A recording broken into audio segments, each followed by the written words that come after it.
Hello, my friend. You can't make it to 20 seconds. So just, what's up? Welcome to another week of Case Files. With Kat. And Ashley. And Jason. Oh, the fucking wizard is here. He's probably going to edit his whole side out. So, hey. What's happening? What's happening? Yeah, you guys have asked me to come on, and I have a riddle of the week for Ashley. Gosh. Is this because I can't pronounce words? This is why, right? Yes, this may be tough, but you'll figure it out. It may take you several tries. I need you to read these two sentences, Ashley. Just remember, I'm only doing this because I love you. This is all Jason's idea. I want everybody to know that. Just be ready. This is his humor. But you're condoning it. I am. He said he would come on to do this. You guys realize this is how she treats her co-hosts and her friends. So keep that in mind when you think you might want to be her friend. Stop it. I'm sorry. Hold on. I can't. Mike Cheesy Airy Alpha Canny 1. Am I just supposed to keep repeating it? Yeah. So I can't. Try to do it a little Okay, faster. I'm sorry, guys. Okay, you guys will just have to skip 20 minutes ahead. Mike. One word at a time, and then do it fast. One word at a time? Yeah. Okay. Mike who cheese airy Alpha Canny 1. Okay, now I'm do sorry, it but fast. I feel like I need a wall here so I can't see her laughing. Okay, hold on. Mike who cheese airy Alpha Candy 1. One more time. Mike who cheese airy Alpha Candy 1. You can turn around. Are you going to join us, Kat? I'm trying not to laugh. One more time. One last time. Oh my gosh. Okay. Mike who cheese airy Alpha Candy 1. Okay, don't laugh mid-sentence. I can't help it. Okay, try not to laugh. Mike who cheese airy Alpha Candy 1. Now say it really fast. Oh my gosh, I can't say it any faster. Mike who cheese airy Alpha Candy 1. I don't know how fast I'm supposed to say it. I messed this up, guys. Okay, you ready? Yes, I'm good. My coochie's hairy. I'll fuck anyone. See? And that's how you get the wizard to read it on air. I have to pick up the kids. All that. You're welcome, guys. You're welcome. So yeah, please don't unfollow us. He made me do this last night, and I was like, "What? What? I think he did record it, and I was like, "Oh, my coochie's hairy." Did you just get it? No, I mean I got it, but I'm just trying. Okay. I can't think of how fast I would have to say that in my own mind. Well, you were saying each word just so perfectly that it didn't. You didn't slur. Either I can't pronounce words, or it's too fast. It's always something around here. It doesn't go beep beep. Just open. She's talking about a door, in case anyone's wondering. Beep beep. Beep beep. Bum bum bum bum bum bum. All right. So you're not drinking, but I am. Yes, I'm not drinking. I'm pretty tired. I have to make 60 deviled eggs this evening. After we leave. It's gonna smell so good in your house. So I'm drinking. Thanks for asking. The Twin Dream Double IPA Shiner Tex-Hex. Oh, I see his can over here, and it's looks really cool. I know. So it's a mix of that Brewhaus brew and whatever. Yeah. It's really good. 9.5. What? Oh. At least it's not your story this evening. I know. I've had a week. For mine. Y'all, to everyone who's listening who has gone through the cancer treatment process, just getting started. Oh my goodness. This has been, wow. I have so many props to all of you survivors out there, all of you caregivers. Oh my goodness. This is like we're just getting started, and it's overwhelming, but happy to do it. It's just like, oh my gosh, Being an adult is hard. Yeah, it sucks. That's the pit. Yeah. So cheers, y'all. Well, on that note, I don't really know how to follow that up. That's okay. He left before answering the question of the week. So do you know his answer before I... Oh, yeah. We discussed it. So I feel like it was... Guys, when I asked them this question of the week, I feel like they had already discussed this many, many times before because it was an ordeal. It was. Okay. Yes. The question of the week is, if they made a movie about your life, what type of movie would it be? And who or what actor or actress would you want to play you in said movie? So I asked him who would play me, and he said Salma Hayek. And I said, no, Jessica Alba. And that's only because that's his one. And so then I said, yeah, that's what you would want. And he was like, and then Chris Evans would play me. And I was like, yep, oh, that works. I thought he said he would play himself. Like... Well, yes, with Jessica Alba, yes. Oh, okay. And I was like, no. And he was like, okay, Chris Evans plays me. And I was like, and I play me. So what would your answer be? I think it would be a rom-com, and in true rom-com fashion, I think it would be like Jason Bateman playing Jason. As much as I love Chris Evans, hubba, but Jason Bateman looks like my Jason so much, so much. So I think that is accurate. And I was like, Janine Garofalo for me. They're like the same age. But no, he said Salma Hayek. And I'm like, oh, okay. I mean, I'll take it. She's like super hot, but yeah, I think she would be a good rom-commer. Oh, well, in a very shocking twist, mine would be a comedic tragedy, kind of like a series of unfortunate events, if you will. Okay. Hands down, Aubrey Plaza. Oh, yeah, 100%. 100%. I would love for her. I feel like I'm so loud. I'm sorry, guys. She would just, our humor is like same 2 peas in a pod. Mm-hmm. So I feel like she would do it really a lot of justice. But Aubrey Plaza from Parks and Rec. Well, she's like that in a lot of her. Oh, is she? In a lot of her roles, she's just got that deadpan humor, sarcasm. I love her on Parks and Rec, but she kind of carries that through some of her other roles too. So yeah, I love her. You get typecast once, yeah, for sure. So I definitely think it would be a tragedy of sorts. Very funny for everyone else, kind of like when I tell stories about my real life and everyone just laughs it up. That's what I feel like the movie would be like. I know. Anyways, that's who I would play. I don't know about any other actresses or actors. It could just be like her sitting on a bar stool and just talking. I don't really know. And then Salma Hayek walks in. Bump, bump, bump. Yeah. So hold on. Yeah. Happy early birthday. Oh, thank you. Yes, this is my birthday week. So what? I do accept cash. Oh my gosh, you ask every week. Checks. No one pays you. I know, but I thought, well, maybe if I ask on my birthday week. Just kidding, guys.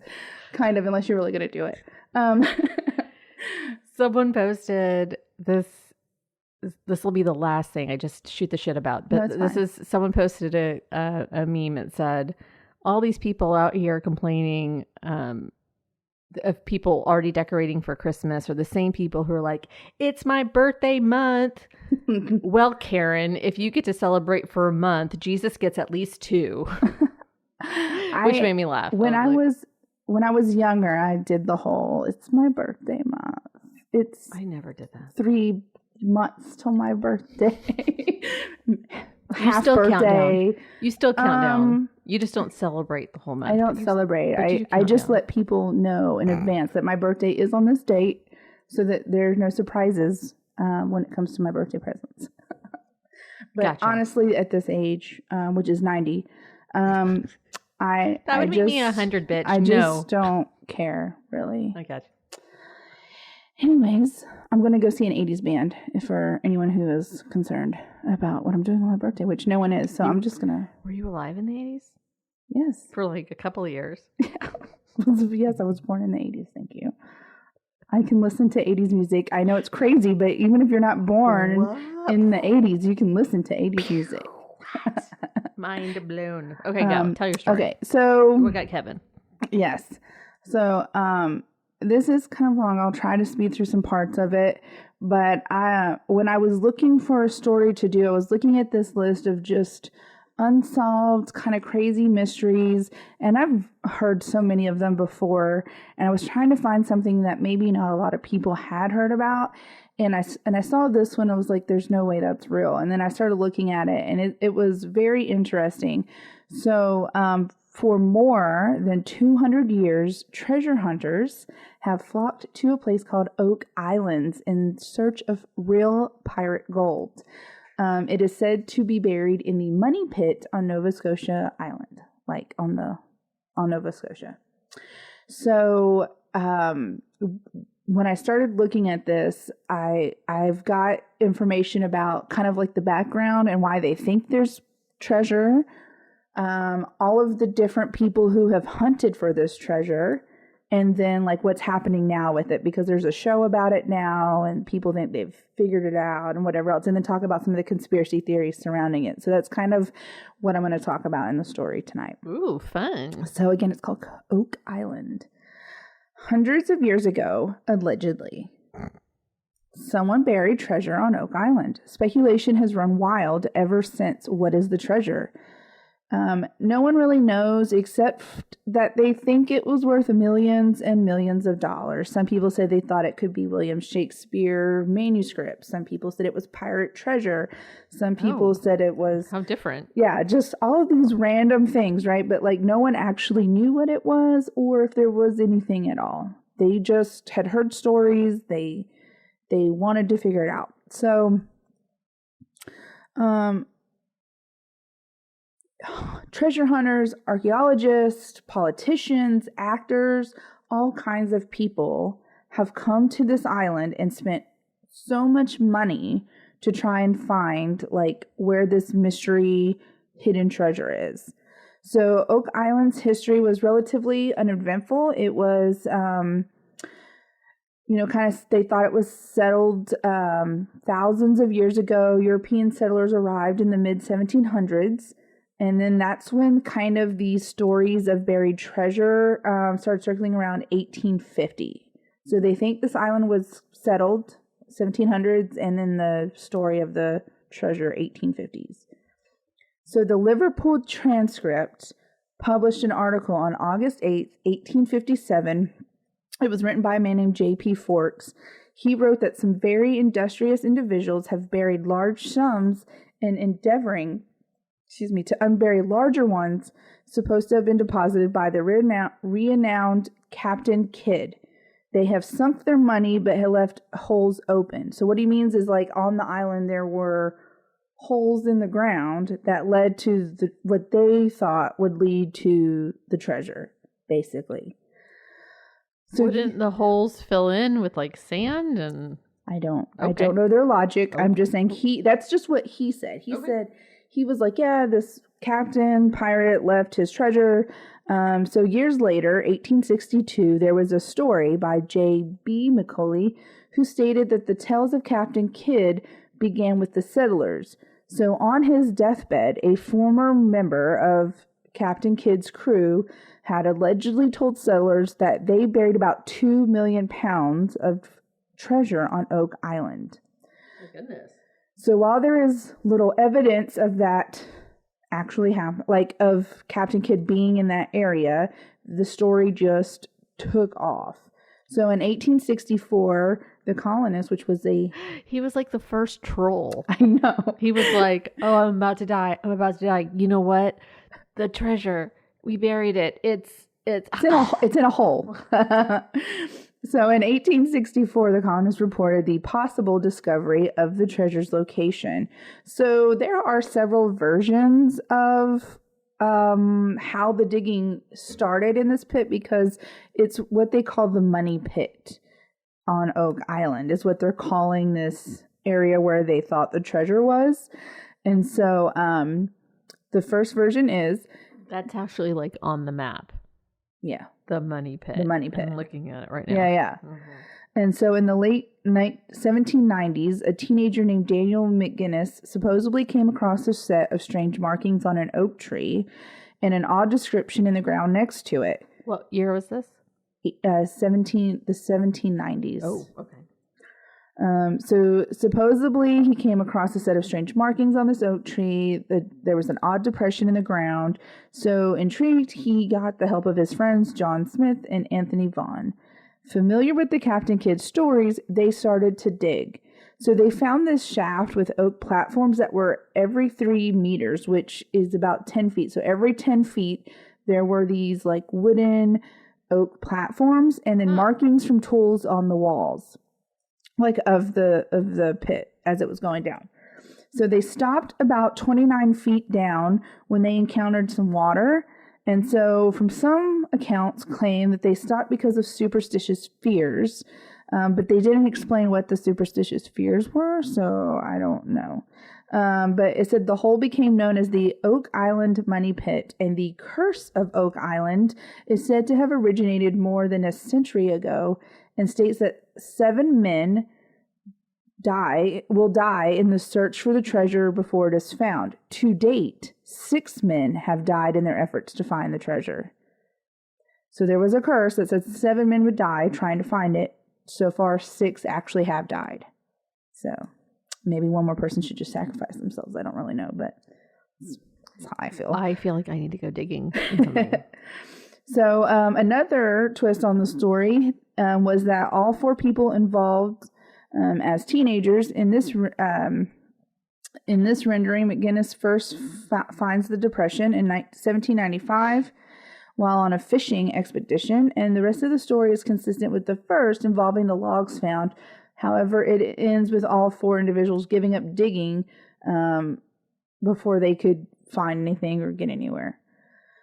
So, in 1802, a group known as the Onslow Company sailed from central Nova Scotia to Oak Island to recover what they believed to be hidden treasure. They continued the excavation. Oh, God, no, I can't say it. Excavation? Yes, there we go. Thank you. Down to about 90 feet. They also found the layers of logs and marks found every 10 feet, and also discovered layers of charcoal, putty, and coconut fiber, along with a large stone inscribed with symbols. It was important to note that coconuts were not native to this island. Oh. So it's Nova Scotia. The stuff that they were finding in this pit were not common for the area. Oh, wow. So the diggers faced a dilemma when they were digging, and they faced a dilemma because when they got down to 60 feet, the whole pit started flooding with water for unknown reasons. Like water just started flooding it from nowhere. And so the last major company of the unpublished era was called the Toro Company, which was allegedly formed in 1849 by investors, and the pit was reopened, and they started digging back down to the 86-foot level, but once again the pit flooded. So it was then decided to drill 5 boreholes using this kind of drill into the original shaft, which the original shaft would be the money pit. And the drill passed through this spruce platform at 98 feet, and then it hit layers of oak and something described as metal in pieces. And when I was doing research, the metal in pieces is in quotation marks in like every story I found. So I don't know why that's in quotations, but it says described as metal in pieces. So, and then there was another wooden layer and then clay for 7 feet. Yeah, so it was like weird layers of stuff. And so this platform was hit twice. Each time metal was brought to the surface along with various other items, such again as the wood and the coconut fiber, once again, which is not native. So another shaft was then dug 109 feet deep northwest of the original pit, and a tunnel was branched off in an attempt to intersect the treasure. So they were trying to go around all of these like layers of stuff. But once again, this new shaft was flooded with water. And so the workers then assumed that the water was somehow connected to the sea, as the now flooded new pit rose and fell with each tide cycle. So the Truro Company shifted its resources to mining a nearby cove known as Smith's Cove, where they found a flood tunnel system. So when their efforts failed to shut off the flood system, one final shaft was dug. It was 118 feet deep with this like branched off tunnel going underneath the original pit. So sometime during this new digging of this new shaft, the bottom of the original pit collapsed. What was the name of that cove? Smith's Cove. Okay. So as they were trying to like get around all this stuff and build all these shafts, they actually caused the bottom of the original one to collapse. So it was later speculated that the treasure had fallen through the new shaft into a deep void, causing the new shaft to now flood as well. So the Truro Company then ran out of funds and they dissolved sometime in 1851. So they found nothing. They claimed they tried to build all these shafts. They tried to find it. People accused them of causing the treasure to drop and kind of like wash out.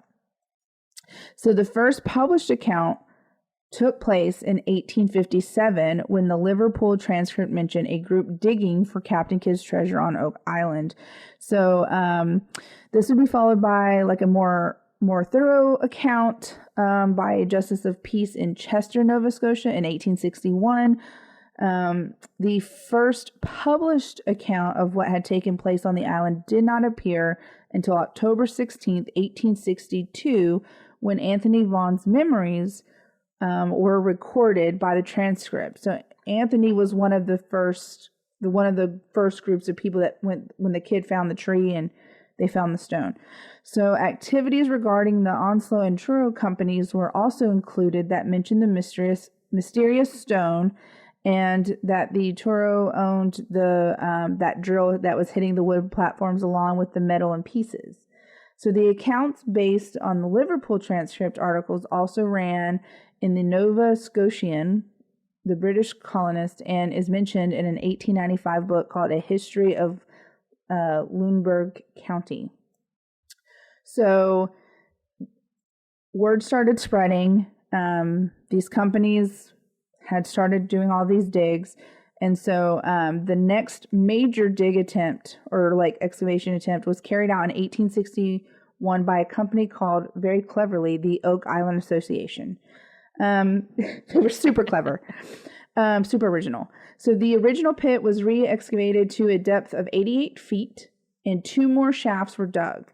The first one missed its intended target of an alleged flood tunnel, while the other intersected the original shaft, branched off a tunnel. So when I read I just think of, about all of these tunnels just like all over the place, and it sounds so messy. Well, I'm looking just at the map on Google Maps, and it's showing like here's shaft 12. Yeah, like it shows that. The excavation started in 1861 and we're like still digging in it in 2022. Yeah, it really is. It's crazy how much is there and what they found. Yeah. So both of these shafts were filled with water when an alleged flood tunnel was once again breached. At one point, one of the platforms placed in the original shaft at 98 feet collapsed, dropped to a lower level. The effect caused the next 2 platforms to drop, with the treasure now resting some 119 feet below the ground, with an estimated 10,000 board feet of lumber. What? Wow. I feel like I need you to like draw this out. Like it's hard to imagine. Like in my mind's eye, like you're describing, and the way that is, it's not possible. So I know like it's probably the original pit is just straight down, and it's got all this layers of stuff, and they've been drilling, so the bottom just keeps collapsing, and then they've got like 4 or 5 other tunnels at this point that keep flooding because they keep hitting the flood system, like where the water comes in. The first of 6 accidental deaths during excavations occurred during the fall of 1861 when a pump engine boiler burst. The explosion was first mentioned in 1863. Well, I'll mention, like his death wasn't really talked about at first. It was like 5 years later before everyone started talking about it. But anyways, another shaft, because we don't have enough, was dug in the spring of 1862, and this one was 107 feet deep. When I think about how deep they're digging for all this stuff, it's hard to imagine, like 119 feet deep, 10,000 board feet deep, which is like... But they're 119 feet deep. But what I'm like, the age of all this is happening at a time where there isn't engine powered tools, and so they're able to get this far. And way before that, these shafts were being built. This thing was being built. And how did they do it? With what tools? How do they keep track of all of them too is my thing. It's like where they go and how they were like digging. So like how was it built? That's the crazy thing. Because that's just... You're talking about the original pit, all of it, right? Yeah. Like that, how are they finding this board and then the cocoa? Like what was happening? Yeah. So that's crazy. This new shaft was parallel to and connected with the original shaft, as it was used to pump water out of the original shaft to a depth of 103 feet. So although the pumps could not keep up with the flood water, tools that had been used by the Onslow and the Truro companies were recovered. So the Oak Island Association also did some work at Smith's Cove by drilling a few shafts in an attempt to shut off and seal the alleged flood tunnels. All of these attempts were failures in the end due to the tide, which eventually broke through barriers that were put in place. So one final attempt was made in 1864 to intersect the money pit, resulting in alleged flood tunnels again being breached. So by this time, salt water was undermining the walls of the original shaft, which some workers refused to enter. The original shaft was inspected by mining engineers who declared it unsafe, and this company now abandoned their efforts when their money ran out. So this is like the third company who has made all of these efforts, got nowhere, just dug a bunch of other tunnels, and then their funding ran out. So they dissolved. Wow. So really? In 1866, a new group known as the Oak Island El Dorado Company, or more commonly, the Halifax Company. Okay, weird. All right. I don't know why they have two different names and why why the other one is more common, but they formed with the sole purpose to find this treasure. So by this time, there were many shafts, boreholes, tunnels under Oak Island made by the previous treasure hunters. So when a plan to shut off all of the alleged flood tunnels from Smith's Cove did not work, the company decided to shift focus to the original main shaft. They dug more holes that were drilled and turned up bits of wood, more coconut fiber, soft clay, and blue mud. And they found nothing of interest, and so they gave up searching in 1867. So they only tried for a year. So there was another group, 1896, same thing. They had pumps. They were unable to get the water out. They were, it was claimed that one of the samples brought a tiny piece of sheepskin parchment to the surface, and they claim that this parchment had two letters, V I on one and WI on the other, which was written in Indian ink. So the second accidental death occurred on March 26, 1897, when a worker named Maynard fell to his death. And in 1898, red paint was poured into the flooded pit by the group, reportedly revealing 3 exit holes around the island. So that's pretty smart, like trying to figure out where the water was going out. So they poured red paint. Smart. Yeah. But they didn't say anything else about the sheepskin parchment that they found with the 2 letters. Like that was just, they found it and then moved on. And then they did the paint. That could have been somebody's initials. Yeah. So I don't know. They didn't say anything else about it. They just kind of moved on and they did the paint. So now we're jumping to 1909. Oh. Captain Henry L. Bowden arrived on Oak Island in August 1909, representing the Old Gold Salvage Group. One of his members was Franklin Roosevelt. So by this time, the area known as the Money Pit was cleared out to 113 feet, and divers were sent down to investigate. So although multiple borings were taken in and around the pit, none of the cores revealed anything of interest. So Captain Henry also examined Smith's Cove, where drain tunnels and a ring bolt in a rock had reportedly been seen. Although the group found the remains of an 1850 cofferdam, which I don't know what that is. I'm sorry, I didn't look it up. Cofferdam, Cofferdam, for anyone who wants to look it up. Looking it up. No evidence of anything else was found, and he later examined the stone cipher in Halifax and found a rock with no symbols. And he was doubtful that the symbols could have worn off the rock, giving its hardness. So he was basically insinuating that the other groups that claimed they found these symbols and all of this evidence, he claimed that they were basically making it up. And so they left the island in November of 1909. So I think it's pretty crazy that Franklin Roosevelt. Oh, cofferdam is interesting. Finish your sentence. I was just going to say, I thought it was kind of fascinating that Franklin Roosevelt was even on this island digging, looking for this treasure.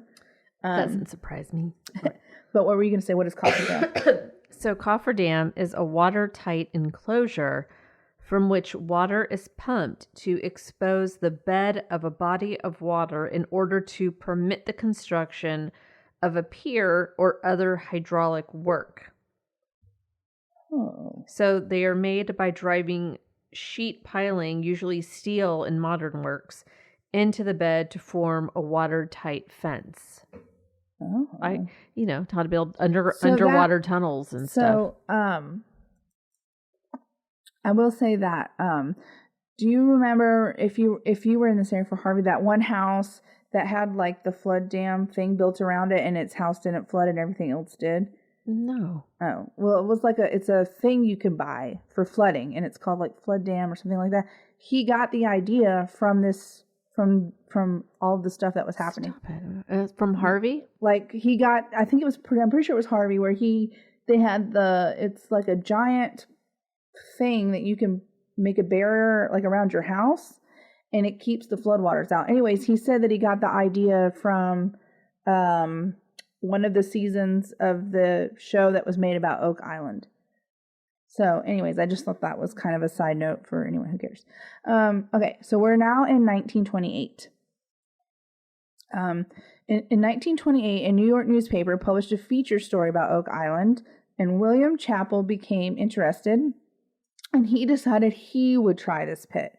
So in 1931, he sank a 12 by 14 foot, 163 foot,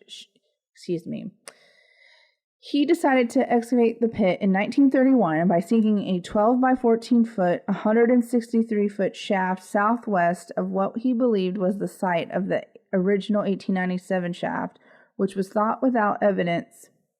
I am messing this all up, guys. He dug the shaft southwest of what he believed was the site of the 1897 shaft. This shaft, which was thought without evidence to be near the original money pit. So at 127 feet, a number of artifacts, including an axe, a fluke anchor, and a pick were found. The pick was identified as a Cornish miner's pick, but by this time the area around the pit was littered with debris from previous excavation attempts, and finding the owner was impossible. So Gilbert Hedden, an operator of a steel fabricating company, saw the 1928 article and was also fascinated by the engineering problems involved in recovering this reported treasure. So he made 6 trips to Oak Island and collected books and articles about the island. He went to England to consult Harold Wilkins, who was an author of Captain Kidd and His Skeleton Island, which was Oak Island. Aquadam. Yeah, Aquadam. There we go. He said he got the idea from Oak Island. Aquadam.net. Yeah. In case anyone wants to look at it. Yeah. His house was the only one that didn't flood. Mm-hmm. So this man wrote a book about Captain Kidd, and about a link he found between Oak Island and a map in Wilkins' book. So supposedly in this book that Wilkins wrote, Gilbert thought that there was a map. So after Williams' excavations were done, Gilbert began digging on his own accord in the summer of 1935 after he actually purchased the entire southeastern end of the island. Like, he was so determined to find this stuff that may not even exist. That he purchased the whole southeastern end of it.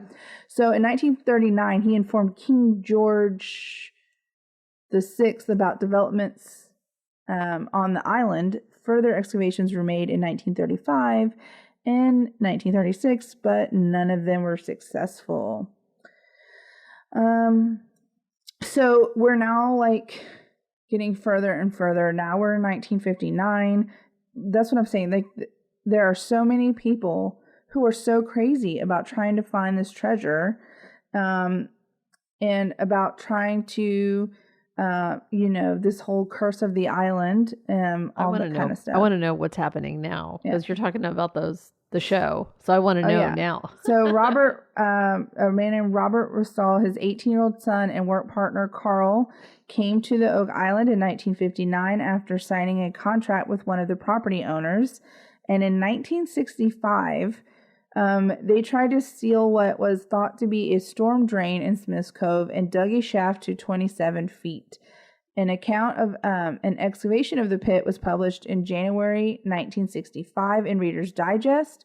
And on August 17th, Robert was overcome by hydrogen sulfide fumes. So he was I think at this point, like the third man to die. His son then went down the shaft and also lost consciousness.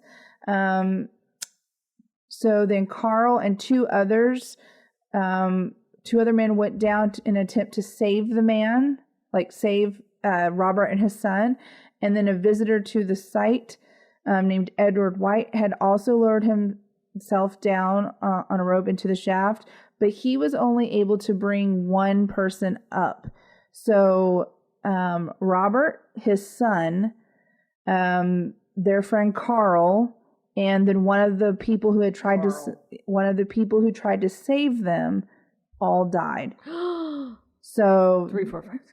Yeah. So that's the sixth person part of the curse that, as a reminder, said 7 men must die before the treasure will be found. So, but all 4 die from hydrogen sulfide fumes. So that year... so that's 3, 4, 5, 6. Yeah, that's 6, yeah. So that year, Robert Dunfield leased portions of the island, and he dug the pit area to a depth of 134 feet and a width of 100 feet by using a 70-ton digging crane with a clam bucket. Transportation of the crane to the island required the construction of an entire causeway, which now still exists from the western end of the island to Crandall's Point on the mainland, which was 200 meters away. And his lease ended in August 1966, so he stopped. But, like, he built an entire causeway. Like, these people are so crazy just to find treasure that may not, you know what I'm saying? Like, but if they find it, someone else must die. The ends justify the means. Yeah, but technically, if you believe the superstitions and you believe the curse, one more person has to die. Why are you going to try to be the one person? You know what I'm saying? Like, anyways, so now we're in 1967. In January 1967, Daniel Blankenship, David Tobias, and Robert Dunfield and Fred Nolan formed a syndicate for an exploration on Oak Island. 2 years later, Blankenship and Tobias formed Trenton Alliance after purchasing most of the island. So this group purchased the rest of the island that hadn't already been purchased. And several former landowners, including Mill Chapel, became shareholders. And Trenton workers excavated a 235-foot shaft known as Borehole 10X and supported it by a steel caisson to bedrock in 1971. So according to Blankenship and Tobias, they lowered cameras into the shaft, into a cave, recorded possible chests, human remains, wood cribbing, and tools. So they claim like their cameras caught all of this. They recorded all of these things. However, the images were not clear and they were never able to independently confirm them. So conveniently, the shift later collapsed, and once again, they abandoned this pit. So the shaft was later redug to 181 feet, reaching bedrock, but work was halted due to the lack of funds and the collapse of the partnership. Divers were sent to the bottom of borehole 10X in 2016, but found no artifacts. So in June of 1996, Robert Young, there's a lot of Roberts interested in this money pit. So he was originally from Toronto. He purchased 4 well-treed acres of the island known as Lot 5. He bought them from Fred Nolan, which was part of the last company. And this property is currently the only untouched land left on Oak Island. So Robert S. Young passed away on October 28th, 2020, and the land, which was likely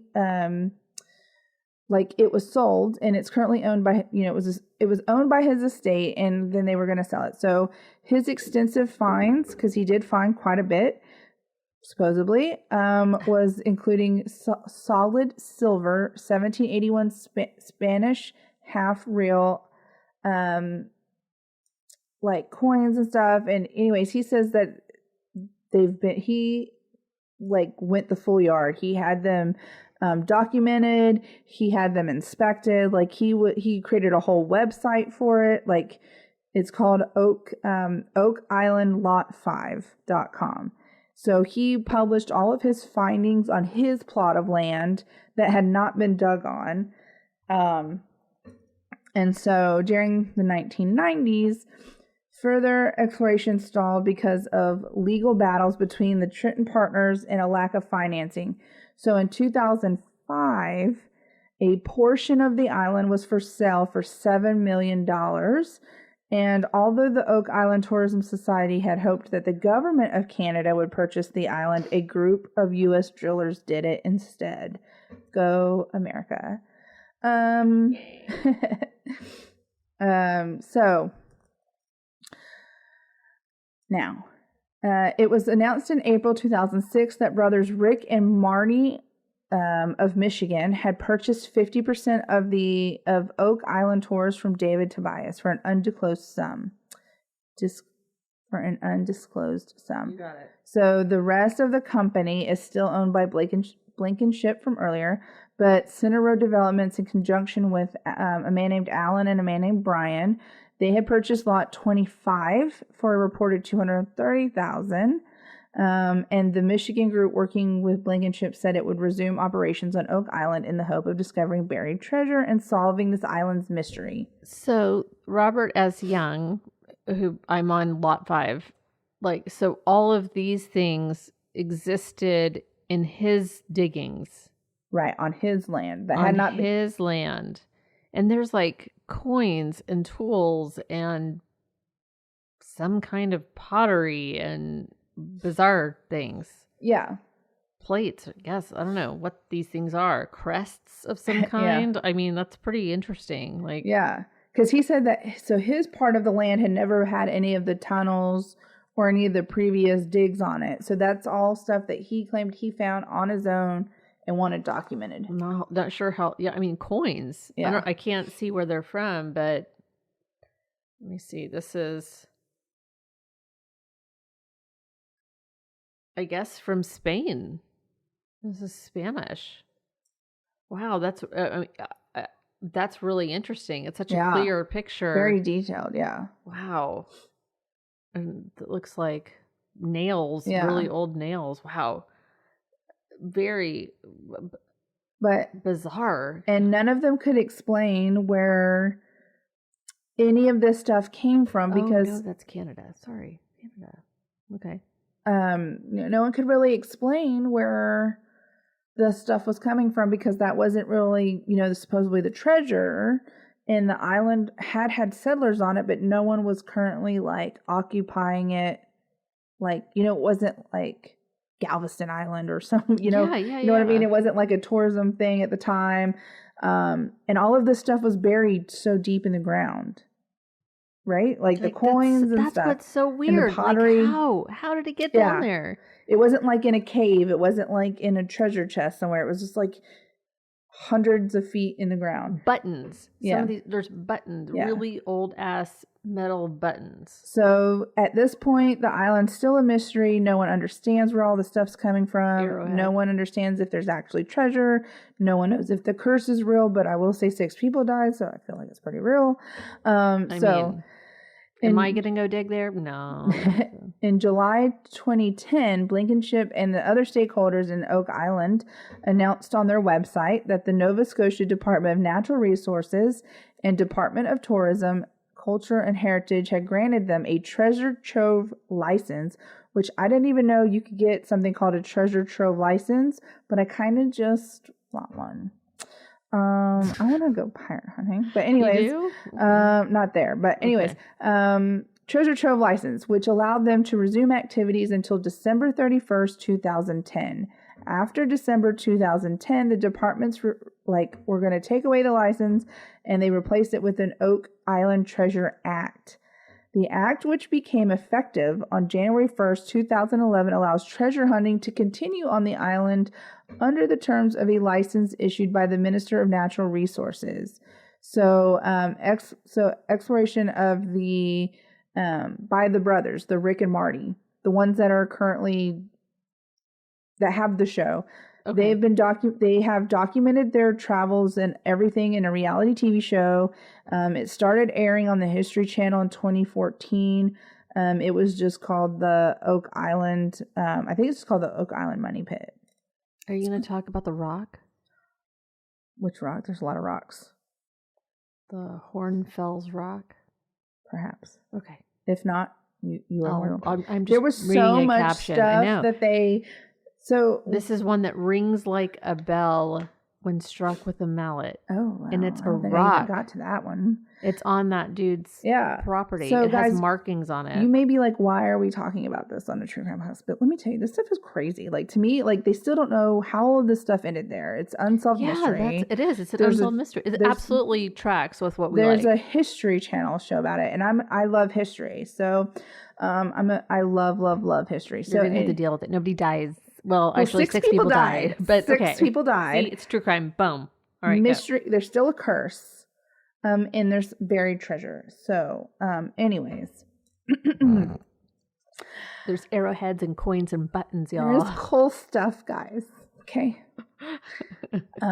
Anyways. According to an account written in 1862, so again, we're just going back and talking, like, there was so much, like, they tried all over the years, trying the years to remove all of this water.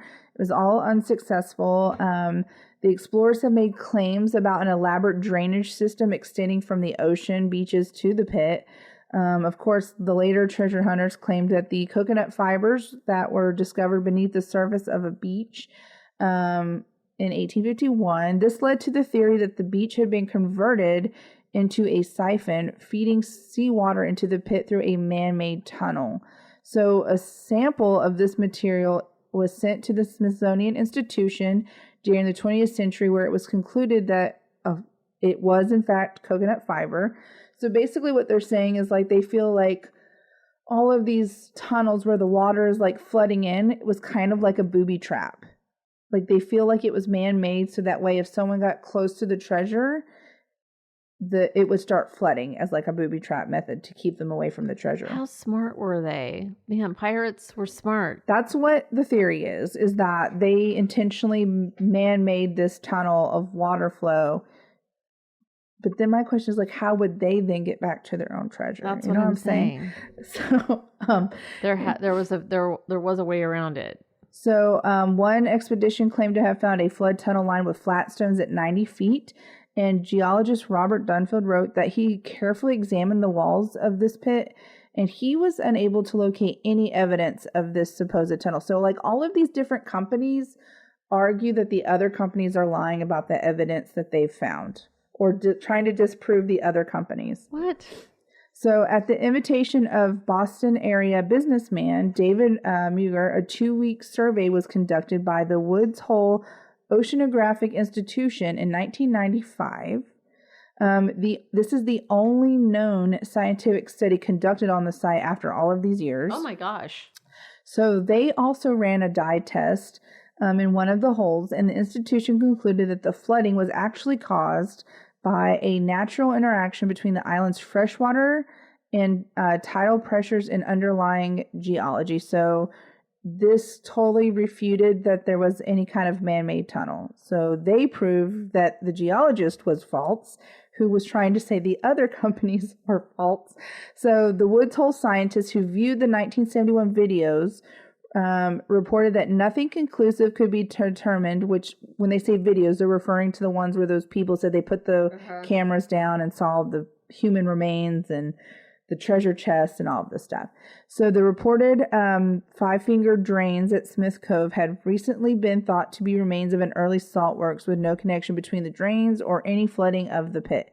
So Oak Island lies on a glacial tumulus system and is underlain by a series of water-filled cavities, which is what some say is responsible for the repeated flooding of the pit. This type of limestone easily dissolves when it's exposed to water, which forming caves and natural voids, which would explain the collapses of the pits. When the water comes in, the limestone dissolves and it collapses. And so the bedrock lies at a depth of 148 feet down in the pit. So the stone that had the alleged markings. Copper wire? Yeah. That's weird. Like, so that must be new. So the stone that they originally claimed to find that had the markings on it, that is what started all of these millions of digging tunnels and stuff. So it said it was found 90 feet below the surface and was a mysterious markings. It was reported in July 2nd of 1862, and it basically retold a story about how the man found it. Another article claimed that the stone was held by the Smith family. In 1863, a newspaper article, the stone was said to have been built into the chimney of an old house near the pit. And another article a year later claimed that the stone was held by the Smith family. On January 2nd, 1864, the Historical Society of Nova Scotia Secretary John Hunter Devar contacted treasure hunter George Cook. And in January 27th of 1864, there was a letter where it claimed that the Smith built the stone into his chimney in 1824 and said that he was shown the stone by Smith. He said there was letters in it. So basically that's all to say that the stone they found was not some mysterious stone with these crazy inscriptions that had anything to do with the treasure, and that it was just part of a fireplace. And so is this the stone that you're talking about? Yeah, with the inscription on it? Uh-huh. Yes. So it's like upside down triangle, triangle with an X through it. Correct. I mean, it's weird. colon, triangle. According cross, to Cook, colon, when he made the inquiries in 1864, he discovered that the chimney had been enclosed in wood and surrounded by a staircase, and the stone was no longer visible. An undated post in 1893 said basically someone tried to take down this part of the house in order that he with others might examine the characters cut on the stone used in the fireplace in the house. The characters were there all right. No person present could decipher them. So basically they're saying, one story says this man created the stone and put it in his fireplace. This other account says this man found this crazy stone with the inscriptions and put it in his fireplace. So these people were hired to look at the stone and try to decipher it, and supposedly none of them could. So that, and all of that stuff ceased in 1865. They were just like, screw it, let's just move on. So anyways, other accounts say the characters, they found this rock and they were trying to decode the mysterious symbols, and it just said that that was definitely what would lead to Captain Kidd's treasure. Others said the stone was literally just accidental scratches. So there's a big debate on. Okay, they don't look accidental. Right. They look very intentional. They look very intentional. It looks like it's a sentence. Yeah. But I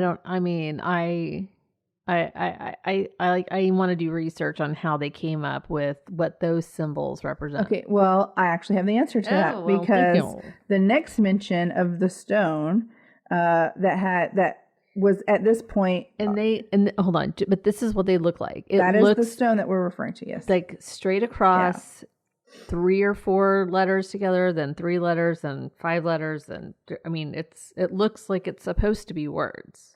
So once again, the stone that was found was re-examined, and this person that re-examined it conveniently could decipher the stone and said that the stone read 10 feet below are 2 million pounds buried. So it was just the 2 million pounds is what Captain Kidd supposedly said on his deathbed was buried below the surface.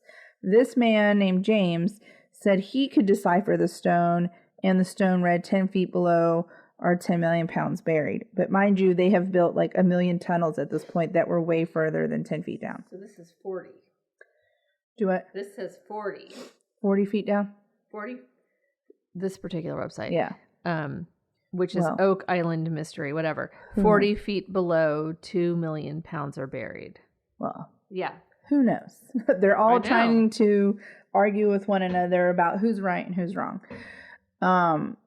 So in August 1991, there was another article printed about the stone.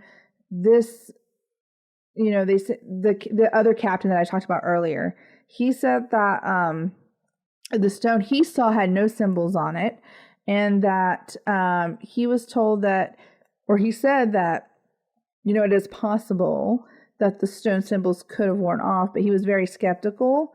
So he said the stone he saw had nothing on it. And he thought that the people that said they found a stone with symbols, which you can clearly see a picture of, he said he thought they were lying. So this stone has just been a back and forth of, was it strange characters? Was it scratches? Was it really translated? Did it tell them where the treasure was? Did it even exist? So somehow the stone fell into the hands of a bookbinder, which used it as a base upon which to beat leather for many years. A generation later, with the inscription nearly worn away, the stone found its way to a bookstore in Halifax. And what happened to it after that, no one really knows. But there are plenty of people who have claimed to see the stone. There are pictures of the stone. But nobody ever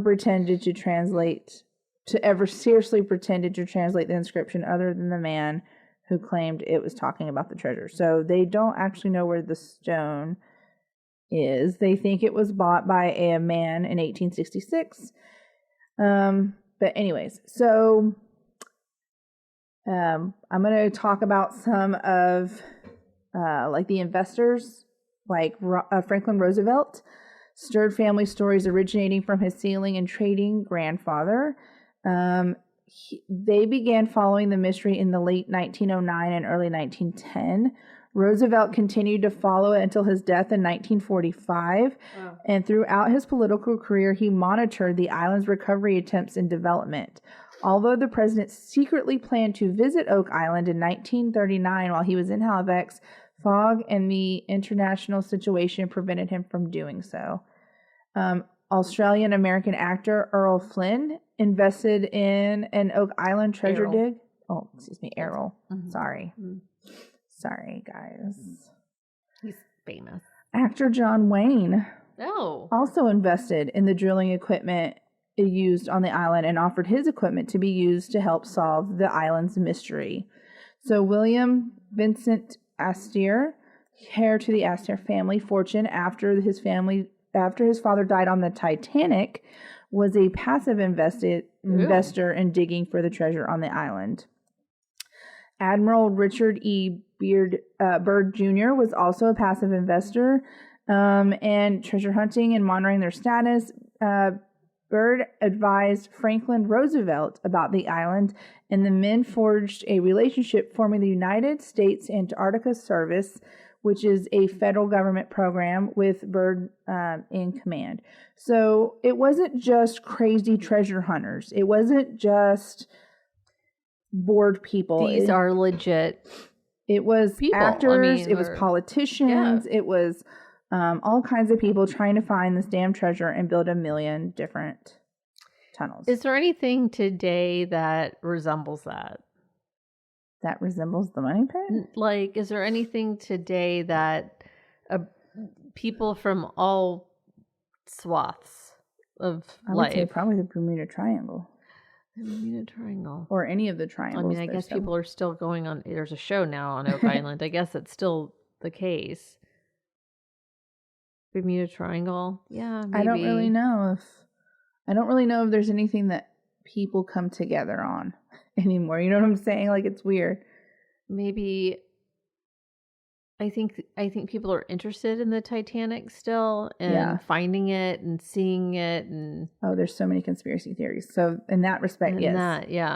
I mean, and there's a lot of people that they go diving looking for treasure and sunken, like that's what their hobby is. Like, that's what they're doing. Like, they're not paid to do that. That's just what they're trying. Like, they go and try to find sites where things supposedly sank and stuff, and look for and try to find treasure. So I mean, treasure hunting still exists, right? But I don't know that there's anything on the level of like all of these companies who sank and went bankrupt trying to find this treasure that they had no proof actually existed, and to try to prove the other company's evidence is wrong. Like, it's so weird. So some theories on this money pit. Natural sinkholes. So wide-ranging speculation exists about how the pit was originally formed and what it might contain. According to Joe Nickel, there was never any treasure. The pit was just a natural phenomenon, probably a sinkhole connected to limestone passages or caverns. Suggestions that the pit is a natural, like it formed on its own, date to at least 1911, and a number of sinkholes and caves to which the booby traps are attributed exist on the mainland near the island. So he's saying that these tunnels, these sinkholes, the supposed booby traps, all of those things were all natural. They were all there to begin with. There was no pirate, no one buried treasure. These people are just crazy. That's his theory. Another pit similar to the early description of the money pit was discovered in 1949 when workmen were digging a well on the shore of a different bay, and at a point where the earth was soft, it says that about 2 feet deep, a layer of fieldstone was struck, then logs of spruce and oak were unearthed at irregular intervals, and some of the wood was charred. The immediate suspicion was that another money pit had been found. So because they were digging and they found something similar, they thought it was. But, of course, they also found no treasure there. But that's kind of weird that there was another pit that had the same kind of layers of stuff that wasn't natural or native to that area. So this is just nuts. Another theory was the treasure trove. So according to the earliest theory, the pit had, of course, held the treasure buried by Captain Kidd. Supposedly, Captain Kidd and Henry Avery reportedly took treasure together, and Oak Island was their community bank. So another pirate theory involved Edward Teck, which was also known famously as Blackbeard, who said that he buried his treasure where none but Satan and myself can find it. So this island was supposedly just a place where pirates would exchange treasure. They would bury treasure. They thought that no one would find it. So Templars, Masons, or Incas seeking to squirrel their treasure away from Spanish from Spanish conquistadors, I can't say the word, may have created the money pit. Conquistadors. Yes, there you go. May have created the money pit, according to William S. Crocker? We'll just go with it. You guys know what the word is. He stated it was more likely the British engineers and sailors dug the pit to store loot acquired in the British invasion of Cuba during the 7 Years' War, valued at about 100 million pounds. So his theory was that it wasn't the pirates, that it was, these other groups of people trying to hide their money from being taken from them.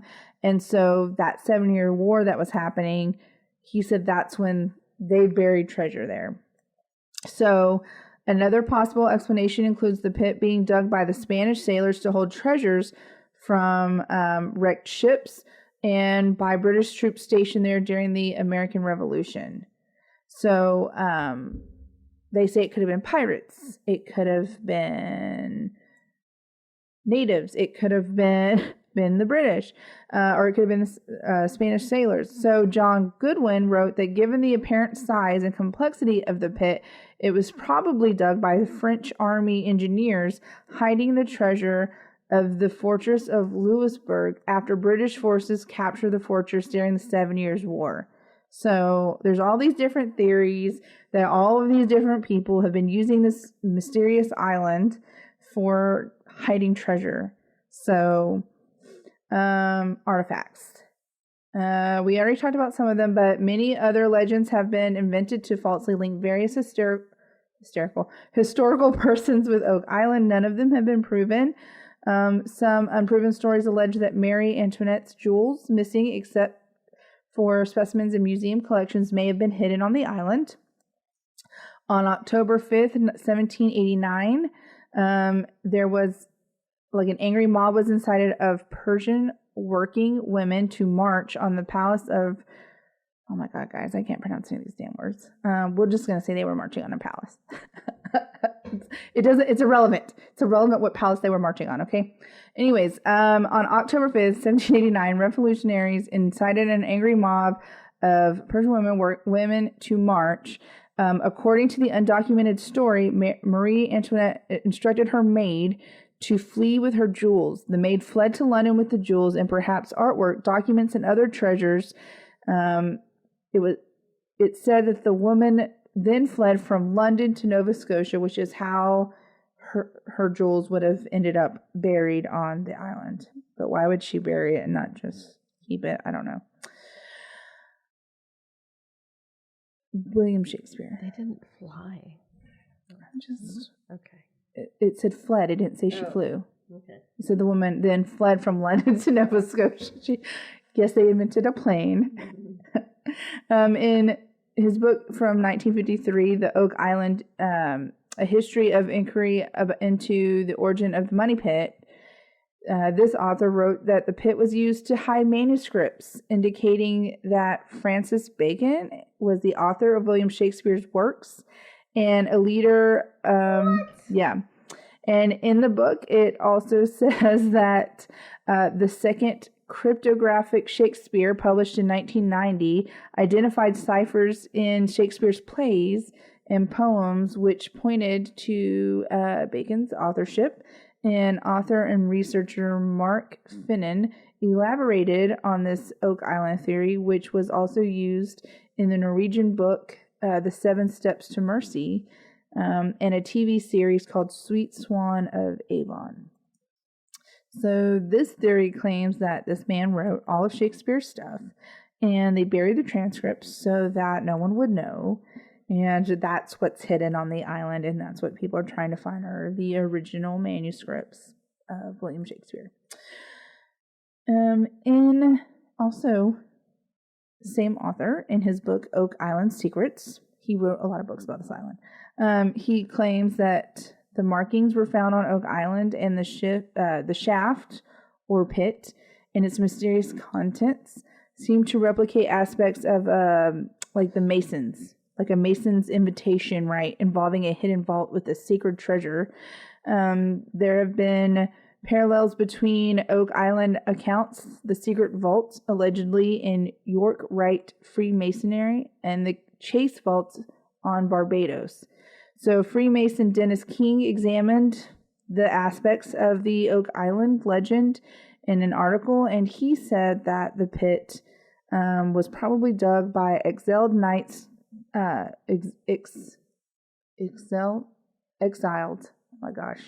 exiled knights, and might be the final resting place of the Holy Grail or the Ark of the Covenant. So now we're talking about the Holy Grail is buried here.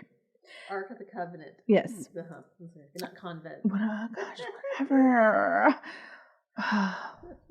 We all know I can't pronounce words. That's why everyone listens to this podcast. They're like, listen to this dumbass. That's why we have so many listeners. Another theory holds that Francis Bacon, the one that supposedly wrote these manuscripts for William Shakespeare, organized a secret project to make Oak Island the home of its legendary vault with ingenious means to conceal ancient manuscripts and artifacts. Researchers and cryptographers such as Peter and Daniel Ronstone claim to have found codes hidden in Shakespeare, rock formations on the island, and clues hidden in other 16th and 17th century art and historical documents. So they found that stone 90 feet down, and it supposedly contains a dual cipher created by Bacon.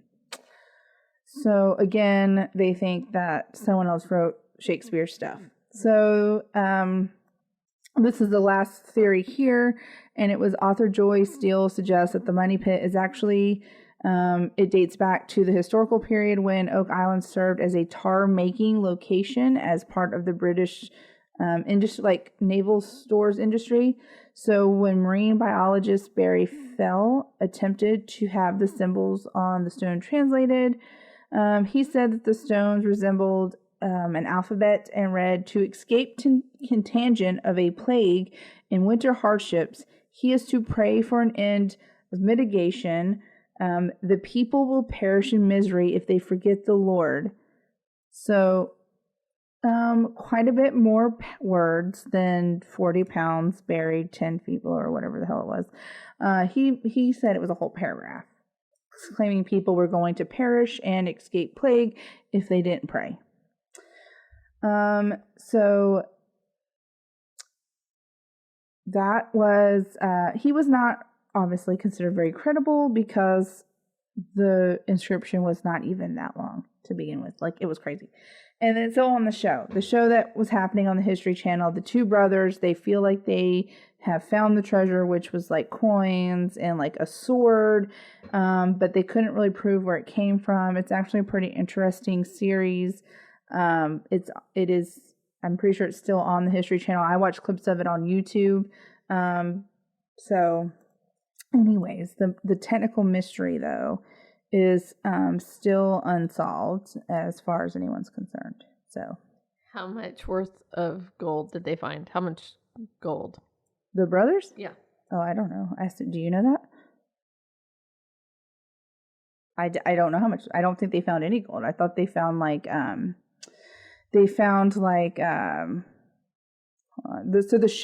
History Channel show is called The Curse of Oak Island, for anyone who is trying to look it up. But I don't think they found gold. Hold on, I'll tell you.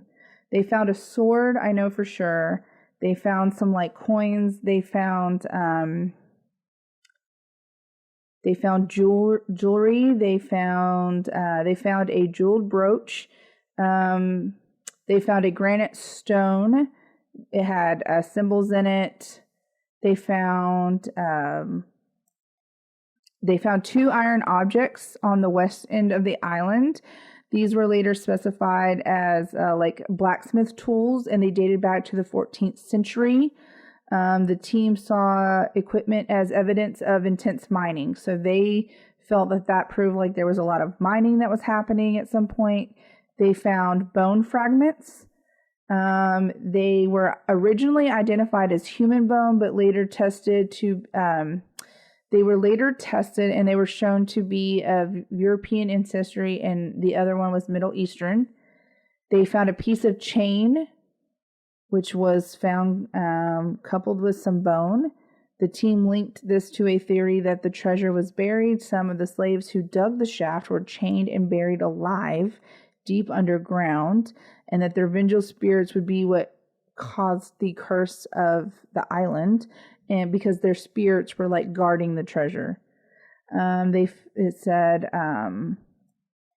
they found like pieces of parchment. So the sword was an ancient Roman sword. Yeah, in 2015, but the brothers didn't find that. It was a fisherman who found it. So in 2015, a fisherman pulled a Roman sword out of the waters by Oak Island. Through this discovery, it said that it would put the Romans in North America. This discovery turned out too good to be true. In fact, the sword was a modern replica of a Roman sword, not a 2,000-year-old original. So they did find a leather book binding near the pit. They found Roman numerals. They found so in 1981, they discovered 5 large boulders that formed a huge symmetrical cross, and another boulder was found at the center of the cross with a human face and sword image.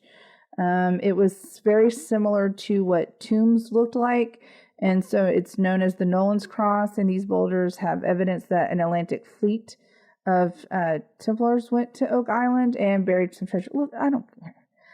They found coins. It said that they were medieval period that were stored, that could have been from Europe. It said it wasn't really confirmed what country it was from, but that was proof for them that there was actually wealth buried on the island. They found a crossbow bolt, which is what I think what you were showing from that one man's, where it kind of looked like nails. It said that the crossbow bolt was found in lot 26. It said it was dated back to the medieval period, such as the 13th century. They found a copper coin, which was found at the island swamp. Specialists said it was believed to have been made in the 17th century, suggesting that Spanish explorers hid a treasure instead of giving it to their king. They found a silver ring, ship braces, ship spikes, tunnels, keyholes, ancient pottery. They found on the show they did find a hidden hatch. So the brothers were shown a 14th century old map of the island, which pointed to a hatch on the western side. The team visited this area and actually did find the hatch, but it didn't really lead anywhere. They found silver buttons. So those are the main things that they have found at this point on the island. So nothing really of like super crazy value. And that's what I have on the money bag. All right. Like I said, they did find a coin, but it wasn't like a gold coin. They couldn't really determine. Excuse me. Okay, so awesome. All right, so the answers to the question of the week, which was again, if they made a movie of your life, what type of movie would it be, and which actor would you want to play you? So Laura just said slapstick comedy, no actor. Sophie says drama, of course, and I would have liked to have been played by Ellen Page, who is now Elliot. So maybe that's what she means. I would have liked. Michael or Shirley, I'm not sure which, says I would think a biopic with Tommy Lee Jones or maybe Harrison Ford. Okay, so that must have been Michael. Chuck says Buster Keaton, Harold Lloyd kind of dramedy, likely portrayed by Don Knotts or Larry Fine. You're so funny. And RC says extreme sports, fishing, and beer, starring Stephen Baldwin. I love that. Funny. That's funny. But yeah, again, if you guys want to watch that show, you can find a lot of the episodes on YouTube.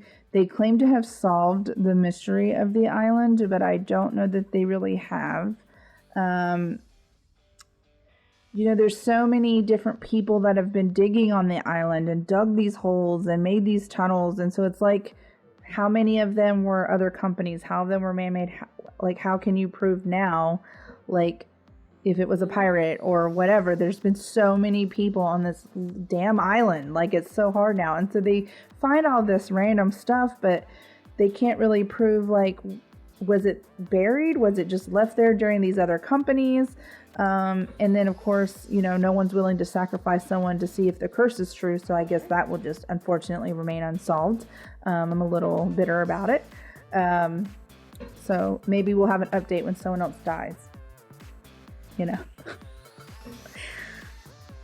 you doing over there? I'm not doing anything. I'm not even moving. You're not moving. All right. Anyway, you guys, well, thank you. Next week is Thanksgiving. So we are taking the week off so that Ashley can travel and go spend time with family. But we will be back the week after next. So enjoy your week. Catch up on old episodes. There's some good ones. If you haven't gone all the way back before, you can't go to season 1 anymore. Sorry, guys. If you want season 1. No, don't even ask for it because everyone's going to get really mad. We're just warning you. It's different format. We were on a radio station and now we have our own studio. Yeah. So now, sort of. So send your story. I know. Send your story ideas, your question of the week ideas. Write us a note. Drop us a line. Tell us what your favorite beer is. Whatever. We love you. And if you don't want to hear stories like this, then send story ideas. Because this is what you're stuck with. Because we're just going to talk about things I'm fascinated by. So. All right, everybody. Have a wonderful Thanksgiving, and we'll see you in a couple of weeks. Bye.